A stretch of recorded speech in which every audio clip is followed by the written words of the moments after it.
پچھلے ہفتے صدر ٹرمپ اور صدر زیلنسکی کے درمیان ہونے والی ملاقات تاریخ میں ہمیشہ یاد رکھی جائے گی۔ وائٹ ہاؤس کے توہین آمیز رویے نے زیلنسکی کو اس کی اوقات یاد دلا دی۔ کیا امریکہ کی نظر یوکرین کے معدنی دولت پر ہے؟ صدر پوٹن آخر چاہتے کیا ہیں؟ امریکہ نے کون کون سے معاہدے توڑ کر، کون کون سے معاہدے نظر انداز کر کے نیٹو کی حدود روس تک پہنچا دی؟ زیلنسکی بے عزتی کرا کے یورپ پہنچا تو $2.8 ملین کی امداد حاصل کر لی، لیکن امریکہ، روس، یوکرین، یورپی یونین، یہ تماشا، یہ گھن چکر کدھر کو چل رہا ہے؟ آئیے اس پر بات کرتے ہیں اس پوڈ کاسٹ میں۔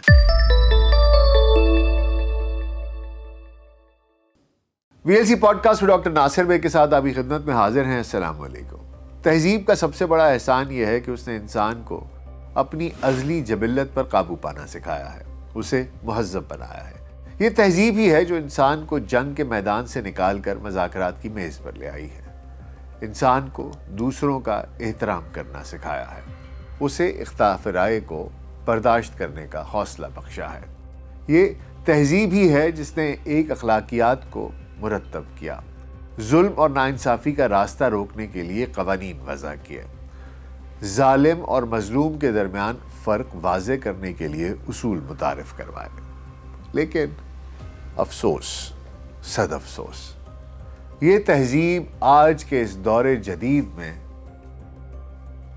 ہمیں مات کھاتی دکھائی دیتی ہے۔ لیکن یہ تہذیب آج کے اس دور جدید میں بھی طاقتور کمزور کے درمیان ایک توازن قائم نہیں کر سکی، ایک طاقتور کو کمزور کا احترام کرنے پر مجبور نہیں کر سکی، چاہے فلسطین ہو، چاہے کشمیر ہو، چاہے یوکرین ہو۔ چند روز پہلے وائٹ ہاؤس میں امریکی صدر ڈونلڈ ٹرمپ اور یوکرین کے صدر ولادیمیر زیلنسکی کے درمیان ہونے والی ملاقات اس بات کا ایک منہ بولتا ثبوت ہے کہ آج کی مہذب دنیا میں بھی طاقتور کے نزدیک دنیا کے کسی اصول، کسی روایت کی کوئی اہمیت نہیں ہے، اور اگر آپ کے پاس طاقت نہیں ہے، آپ کے پاس پیسہ نہیں ہے، آپ کے پاس بڑی فوج نہیں ہے، تو آپ طاقتور کے لیے ایک جوکر سے کم نہیں ہے۔ ٹرمپ اور زیلنسکی کی یہ ملاقات کن امور پر ہوئی؟ ٹرمپ نے زیلنسکی کے ساتھ توہین آمیز رویہ کیوں اختیار کیا؟ امریکہ اور یوکرین کے درمیان معدنیات کی تلاش کا معاہدہ کیا ہے اور کیوں یہ کھٹائی میں پڑ گیا؟ یوکرین کے پاس معدنیات کے کتنے ذخائر ہیں؟ روس کے ساتھ اس کے تنازع کا تاریخی پس منظر کیا ہے؟ آج کے اس پوڈ کاسٹ میں ہم ان تمام سوالوں کے جواب تلاش کرنے کی کوشش کریں گے۔ گزشتہ ہفتے وائٹ ہاؤس عالمی سفارتکاری کا مرکز بنا رہا۔ فرانسیسی صدر، یوکرین کے صدر اور برطانیہ کے وزیر اعظم وائٹ ہاؤس کا دورہ کرتے دکھائی دیے۔ یوکرین کے صدر زیلنسکی سے پہلے فرانس کے صدر ایمانوئل میکرون اور برطانوی وزیر اعظم کیئر سٹارمر نے وائٹ ہاؤس کا دورہ کیا۔ فرانسیسی صدر اور برطانوی وزیر اعظم کے اس دورے کا مقصد امریکہ کو اس بات پر آمادہ کرنا تھا کہ وہ روس کے خلاف یوکرین کی عسکری امداد جاری رکھیں۔ دراصل ان دونوں کے اس دورہ فرانسیسی صدر اور برطانیہ کے وزیر اعظم کے دورہ امریکہ سے پہلے ایک ملاقات ہوئی جس میں کہ روس اور امریکہ ان دونوں کے نمائندے شامل تھے، اور یہ ملاقات سعودی عربیہ میں ہوئی۔ اب یہ ملاقات دراصل ایک جنگ بندی کی ایک ڈیل کرنے کی مترادف تھی۔ آپ سمجھ لیجئے کہ اس کا پہلا قدم تھا، سٹیپ 1 تھا، اور ان مذاکرات میں یہ ڈیسائیڈ ہوا کہ ایک براڈر فریم ورک کہ کس طریقے سے جو امداد ہے جو یوکرین کو دی جا رہی ہے اس کو کس طریقے سے کم کیا جائے اور یہ جنگ ختم کی جائے۔ اور یورپ کو اس بات پہ بڑی حیرانی تھی کہ اس تمام یہ جو گفتگو ہو رہی ہے، یہ جو مذاکرات ہو رہے ہیں، اس میں نہ تو یورپ کو شامل کیا گیا ہے اور اس میں یوکرین کو بھی شامل نہیں کیا گیا، اور اب انہی مذاکرات کا دوسرا دور ترکیہ میں شروع ہو رہا ہے، جو کہ ہو چکا ہے غالباً، تو اس میں بھی یورپ اور یوکرین دونوں ندارت دکھائی دیتے ہیں۔ اس وجہ سے پہلے یورپی یونین میں تمام یورپ خود اکٹھا ہوا، جس میں برطانیہ کے وزیر اعظم بھی شامل تھے، اور سر جوڑ کر بیٹھے کہ ہم کیا کریں. اور اس کے بعد بھاگے بھاگے امریکہ پہلے فرانسیسی صدر گئے اور پھر برطانوی وزیر اعظم گئے. اور ان کے بعد انہوں نے یوکرین کے صدر کو بھی بھیجا کہ بھائی جاؤ اور تم جا کے معاملات راہ کو ہموار کر کے آؤ. اور صدر ٹرمپ نے ملاقات کے لیے آنے والے ان دونوں اتحادیوں پر ایک بات لیکن دو ٹوک انداز میں واضح کر دی تھی کہ امریکہ اب مفت میں یورپ کا دفاع نہیں کرے گا. یورپ کے دفاع کی ذمہ داری بغیر کسی خرچہ پانی کے وہ قبول نہیں کرے گا. یوکرین کا دفاع یورپ کا معاملہ ہے، لہٰذا وہ امریکی عوام کے ٹیکس کا پیسہ اس جنگ میں نہیں جھونکیں گے. اس سے پہلے وہ یہ اعلان بھی کر چکے تھے کہ اگر یوکرین ہمیں اپنے معدنی وسائل تک رسائی دے تو وہ روس کے ساتھ اس کا معاہدہ کرانے میں اس کی مدد کر سکتے ہیں. تو جناب جمعے کے روز یوکرین کے صدر ولادیمیر زیلنسکی جب فوجی لباس میں وائٹ ہاؤس پہنچے تو صدر ٹرمپ نے ان کا استقبال کیا اور اوول آفس میں دونوں رہنماؤں کے ملاقات ابتدائی طور پر خوشگوار رہی، لیکن جلد ہی ماحول تناؤ کا شکار ہو گیا. اس کی ابتدا اس وقت ہوئی جب نائب صدر جے ڈی وینس نے روس یوکرین جنگ روکنے کے لیے جو سفارتی حل تلاش کرنے پر اس کی جو کاوشیں ہیں اس میں صدر ٹرمپ کی تعریف کی. صدر زیلنسکی نے ان کی بات کاٹتے ہوئے فوراً کہا کہ اس کا کیا مطلب ہے، آپ کس قسم کی سفارتکاری کی بات کر رہے ہیں.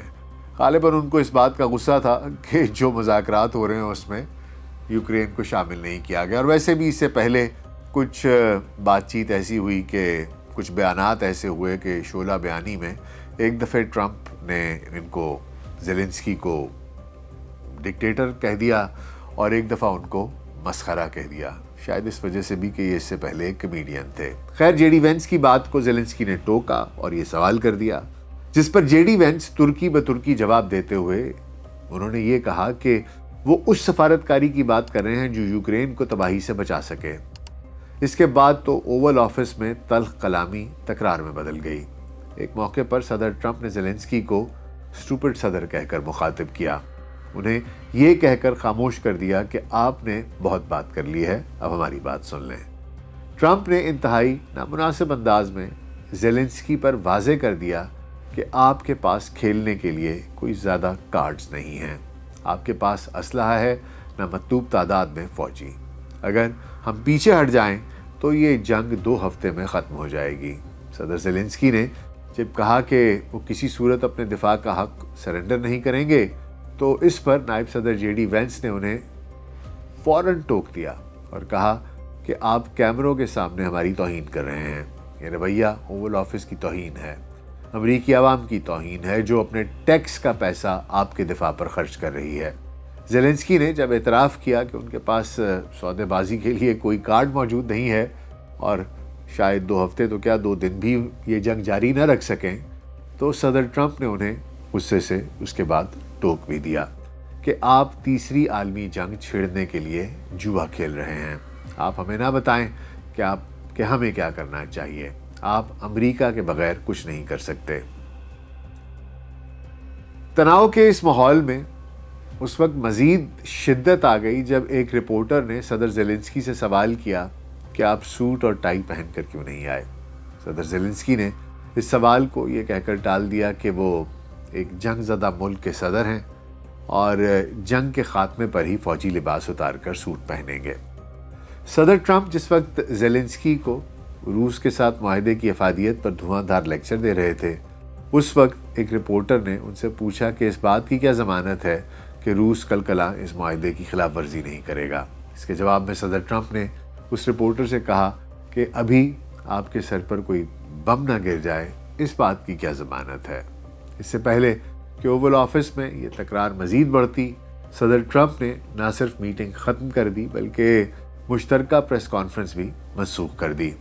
ایسے میں جو یوکرینین سفیر ہیں امریکہ میں، ان کے ریاکشنز بہت وائرل ہو رہے ہیں، ان پہ میم بن رہی ہیں، انہوں نے ایسے ماتھے پہ سر رکھا ہوا ہے اور ان کی شکل دیکھنے والی ہے کہ میرا صدر کیا حماقت کر رہا ہے. بہرحال آپ یقیناً حیران ہو رہے ہوں گے کہ آخر صدر ٹرمپ نے اس رویے کی، ان کے اس نامناسب رویے کی وجہ کیا تھی، یا وہ اتنے تلخ کس وجہ سے تھے؟ تو معاملہ کچھ یوں ہے کہ صدر ٹرمپ نے اپنی انتخابی مہم کے دوران امریکی عوام سے وعدہ کیا تھا کہ وہ نہ صرف دنیا میں جاری جنگیں ختم کر دیں گے بلکہ کسی نئی جنگ کا حصہ بھی نہیں بنیں گے۔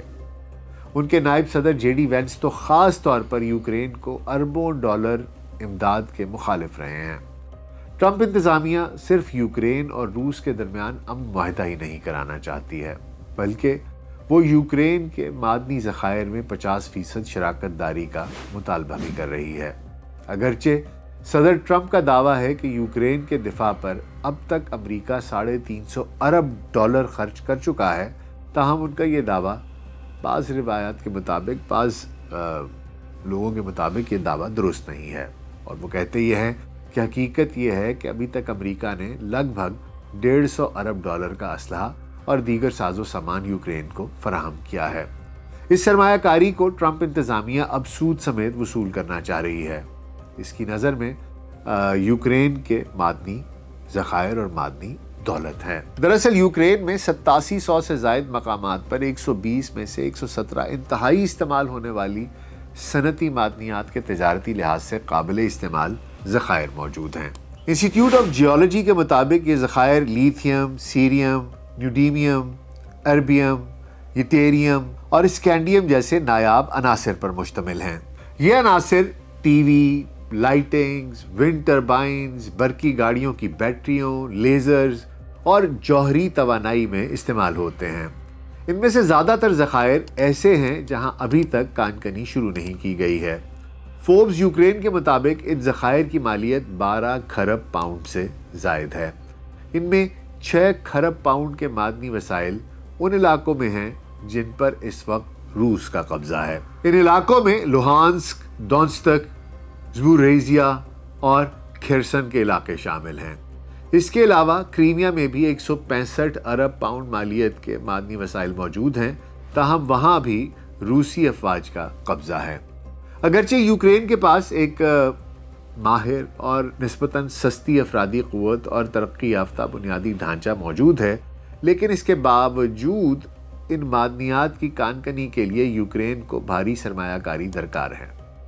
یوکرین کے صدر زیلنسکی کو اندازہ تھا کہ ٹرمپ جیسے تجارتی ذہن رکھنے والا رہنما اس معاملے میں دلچسپی لے سکتا ہے، لہٰذا انہوں نے معدنیات کی کان کنی کے لیے امریکہ کے ساتھ شراکت داری کا ایک معاہدہ تیار کیا۔ فائنینشیل ٹائمز کی رپورٹ کے مطابق ابتدائی معاہدے میں ایک ایسا فنڈ قائم کیا گیا جس میں یوکرین اپنی ریاستی ملکیتی معدنی وسائل بشمول تیل اور گیس سے حاصل ہونے والی آمدنی کا 50% حصہ جمع کرائے گا۔ یہ فنڈز بعد میں یوکرینی منصوبوں میں سرمایہ کاری کے لیے استعمال کیے جانے تھے۔ اس معاہدے میں امریکہ کی جانب سے مستقبل میں یوکرین کی اقتصادی ترقی کی حمایت کرنے کا عزم تو شامل تھا، لیکن اس معاہدے میں یوکرین کے لیے وہ سیکیورٹی ضمانتیں شامل نہیں جن کی یوکرین طویل عرصے سے خواہش کر رہا ہے۔ فائنینشیل ٹائمز کے مطابق سیکیورٹی کی ضمانت نہ ملنے کے بعد یوکرین نے ڈونلڈ ٹرمپ کے اس مطالبے کو بھی مسترد کر دیا، جس میں انہوں نے یوکرینی وسائل سے 500 ارب ڈالر کی ممکنہ آمدنی کا تقاضا کیا تھا۔ امریکہ روانگی سے قبل ہی زیلنسکی نے واشگاف الفاظ میں یہ اعلان کر دیا تھا کہ وہ ایسے کسی معاہدے پر دستخط نہیں کریں گے جس کا قرض 10 نسلوں تک یوکرینی عوام کو چکانا پڑے۔ شاید زیلنسکی کا یہی اعلان تھا جس کی وجہ سے انہیں وائٹ ہاؤس میں توہین آمیز سلوک کا سامنا کرنا پڑا۔ ویسے یہ جتنے معدنی ذخائر کی بات ہو رہی ہے، ان معدنی ذخائر کو زمین سے ان کو ٹیپ کرنا، وہاں سے باہر نکالنا ریئر ارتھس کو، اس کے لیے جو ٹیکنالوجی درکار ہے، اس کے لیے جو سرمایہ کاری درکار ہے، وہ بھی یوکرین کے پاس نہیں ہے، اور وہ ٹیکنالوجی بہت ایڈوانسڈ ہے جو کہ چاہیے ہوتی ہے۔ تو معلوم نہیں زیلنسکی کن خواب و خیال میں ہیں۔ بہرحال لگتا تو یہی ہے کہ ان کی بات جو انہوں نے کہی وہ وائٹ ہاؤس کے ساتھ کچھ اچھی نہیں گئی، اور اسی وجہ سے ان کے ساتھ یہ سلوک کیا گیا جو کہ شاید میرے خیال میں وہ ڈیزرو بھی کرتے تھے۔ دراصل اس وقت یوکرین وہ بدقسمت ملک ہے جو دو عالمی طاقتوں کے درمیان بری طرح سے پس رہا ہے۔ امریکہ کے ساتھ اس کے جو تعلقات ہیں اس کے حوالے سے تفصیلات تو ہم نے آپ کو آگاہ کر دیا ان سے، لیکن اب ذرا روس کے ساتھ اس کی چپکلش کے اسباب بھی آپ کو بتائے دیتے ہیں، اس پر بھی کچھ بات کیے دیتے ہیں۔ تو روس اور یوکرین کے تعلق کی تاریخ 9ویں صدی سے شروع ہوتی ہے، جب کیف قدیم روسی سلطنت کا دارالحکومت بنا۔ سن 988 میں شہزادہ ولادیمیر نے روس کو آرتھوڈاکس مسیحیت سے متعارف کرایا تھا۔ آج یہی شہر یوکرین کا دارالحکومت ہے۔ سن 1654 میں روس اور یوکرین ایک معاہدے کے تحت زار روس کی سلطنت میں متحد ہو گئے تھے، اور یہ اتحاد سوویت یونین کے خاتمے تک قائم رہا۔ تاریخی طور پر یہ مسلمہ حقیقت ہے کہ روسی سلطنت کے دور سے یوکرین کی آزادی تک یوکرین کی علیحدہ شناخت برقرار رکھنے کی کوششوں کو ہر دور میں دبایا گیا۔ سن 1917 کے انقلاب کے بعد نہ صرف یوکرین کی زبان پر کڑی پابندی تھی، اس پر کڑی پابندی عائد کی گئی، یوکرین کی علیحدگی کے لیے اٹھنے والی ہر آواز سختی سے دبا دی گئی۔ سن 1920 سے سن 1930 کے دوران جوزف سٹالن نے یوکرین کے علیحدہ ریاست بننے کے امکانات ختم کرنے کے لیے وہاں کے دانشوروں کو، کسانوں کو، ان کے خلاف منظم کارروائیوں کا آغاز کیا۔ سوویت دور کے آخری برسوں تک یوکرین کی علیحدہ حیثیت کے حامیوں کے خلاف سخت پالیسیاں نافذ رہیں۔ آزادی کے بعد اس تاریخی پس منظر کی وجہ سے یوکرین نے مغربی ممالک سے اپنے روابط بڑھانا شروع کر دیے۔ حالیہ تنازع کا آغاز 2014 میں اس وقت ہوا جب روس کی جانب جھکاؤ رکھنے والے یوکرین کے صدر وکٹور یانوکووچ نے یورپی یونین میں شمولیت کا معاہدہ مسترد کر دیا۔ اس کے بعد یوکرین میں بڑے پیمانے پر احتجاج شروع ہو گیا۔ اس احتجاجی لہر کے نتیجے میں یانوکووچ کو اقتدار چھوڑنا پڑا۔ یانوکووچ کی ناکامی کو روس نے اپنی پسپائی تصور کیا، اور رد عمل میں 2014 میں یوکرین کے علاقے کریمیا پر قبضہ کر لیا۔ روس کے اس اقدام سے یوکرین میں ماسکو نواز علیحدگی پسندوں کے حوصلے بڑھ گئے، اور انہوں نے مشرقی یوکرین میں پیش قدمی شروع کر دی۔ اور اس جنگ میں ایک وقت ایسا بھی آیا جب یوکرین نے علیحدگی پسندوں کو پسپا کر دیا، لیکن اسی وقت روس نے ان کی مدد کے لیے مشرقی یوکرین پر حملہ کر دیا۔ سن 2015 میں جرمنی اور فرانس کی مصالحت کے نتیجے میں جنگ بندی تو ہو گئی، لیکن نہ تو مسئلے کا کوئی سیاسی تصفیہ ہو سکا اور نہ ہی جھڑپوں کا سلسلہ بند ہوا۔ ایسے ہی جھڑپوں میں 2021 کے اواخر میں شدت آ گئی، اور فروری 2022 میں یوکرین کی 2 ریاستیں ڈونیسک اور لوہانسک، ان دونوں نے یوکرین سے آزادی کا اعلان کر دیا۔ روس کے صدر ولادیمیر پوٹن نے نہ صرف ان کو آزاد ریاستوں کے طور پر تسلیم کر لیا، بلکہ وہاں امن و امان کے قیام کے لیے اپنی فوج بھی بھجوا دی۔ اب سوال یہ ہے کہ آخر پوٹن چاہتے کیا ہیں؟ جیسا کہ میں نے آپ کو بتایا کہ سوویت یونین کے خاتمے اور سرد جنگ کے خاتمے کے بعد پولینڈ، ہنگری، رومانیہ اور بلقان کی ریاستوں سمیت مشرقی یورپ کے 14 ممالک اب تک یورپی یونین اور نیٹو کا حصہ بن چکے ہیں۔ دراصل کہانی کچھ یوں ہے کہ جب USSR ختم ہوا، سوویت یونین ٹوٹا اور روس بنا، تو اس وقت جرمنی 2 حصوں میں تقسیم تھا۔ برلن کا شہر بھی 2 حصوں میں تقسیم تھا، اور اس کے سینے میں سے دیوار برلن اس کو چیرتی ہوئی گزرتی تھی۔ اس وقت یہ معاہدہ کیا گیا تھا کہ اگر آپ جرمنی کو یونائٹ کرنا چاہتے ہیں، ایسٹرن بلاک کو بھی یورپ میں ضم کرنا چاہتے ہیں، اسی طریقے کی اصلاحات ویسٹرن بلاک اور ایسٹرن بلاک بہت عرصے تک یورپ ڈیوائیڈڈ رہا، اگر آپ چاہتے ہیں کہ یہ معاملات نہ رہیں تو آپ اس بات کی گارنٹی دیں گے کہ نیٹو ایک ملک بھی ایسٹ کی طرف نہیں آئے گی، تاکہ دونوں ملکوں کے درمیان ایسٹرن یورپ کا ایک بفر زون برقرار رہے۔ لیکن امریکہ تو امریکہ ہے، چاہے صدر بش ہو چاہے صدر کلنٹن ہو، وہ بدماشی کے ساتھ اس کو آگے بڑھاتے رہے، ایک ایک کر کے 14 ممالک نیٹو میں شامل کیے، اور اب آخری ملک یوکرین بچا ہے۔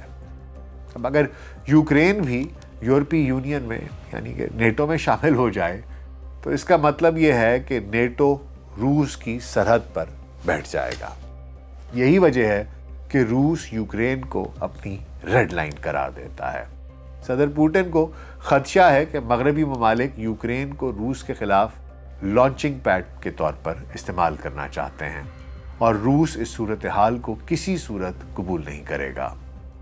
میں نہیں جانتا کہ یوکرین اور روس کی اس جنگ کا اس کا کوئی نتیجہ نکل بھی سکتا ہے کہ نہیں نکل سکتا، اور اگر نکلے گا تو کیا نکلے گا، لیکن اتنا ضرور کہہ سکتا ہوں کہ ٹرمپ کے جو رویہ اس نے زیلنسکی کے ساتھ روا رکھا، اس سے باقی بہت سے لوگوں کے لیے اس میں ایک سبق ضرور ہے کہ جب تک آپ اپنے ملک کو سٹرونگ نہیں کریں گے، اپنی معیشت کو تکڑا نہیں کریں گے، آپ یہ ایکسپیکٹ نہیں کر سکتے کہ آپ کسی ملک میں جائیں اور لوگ آپ کی عزت کریں، اور اگر وہ آپ کی عزت اتار کے آپ کے ہاتھ میں پکڑا دیں تو آپ کچھ نہیں کر سکتے سوائے سبکی کے۔